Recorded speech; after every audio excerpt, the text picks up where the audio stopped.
Gli specializzandi dell'Università di Padova verranno qui a imparare e a crescere professionalmente.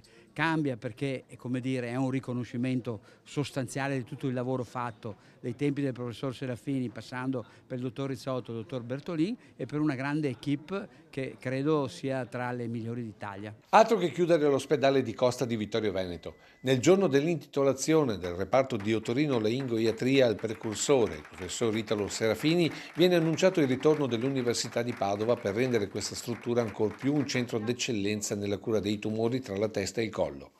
Una realtà nata dall'intuizione di un giovane primario che nel giugno del 75 si trasferì qui e dell'Università di Padova. Sono oltre 30.000 gli interventi che Serafini ha effettuato nel corso della sua carriera, conclusa nel 1999, nel corso della quale ha anche ideato una pratica che evita ai pazienti delle gravi mutilazioni.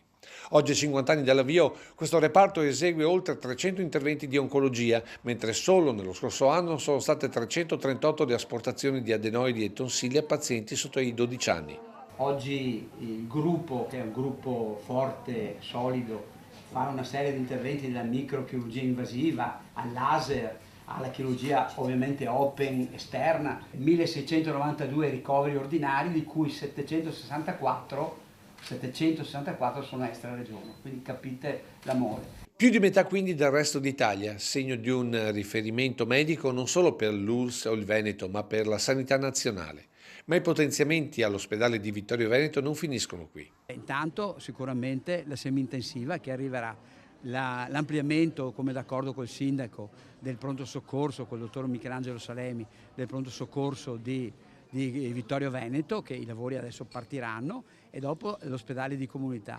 Ma dopo, perché no, se riusciamo a trovare ortopedici, anche il ripristino dell'ortopedia. Soddisfazione dal sindaco per un polo sanitario che aveva rischiato forti ridimensionamenti. Questi sono i primi obiettivi che abbiamo raggiunto come 11 sindaci che ci siamo trovati in più occasioni, i sindaci di tutto il Vittoriese. Aspiriamo anche alla terapia intensiva e chiediamo alla Regione Veneto di stanziare i fondi. Oltre 5 milioni di euro in carico alla prossima giunta regionale, ma non solo. Intensiva appena partiranno i lavori e poi va bene, e poi saranno ovviamente terminati, chiaramente dopo. Chi le terminerà? Non lo so, sicuramente chi verrà dopo di me.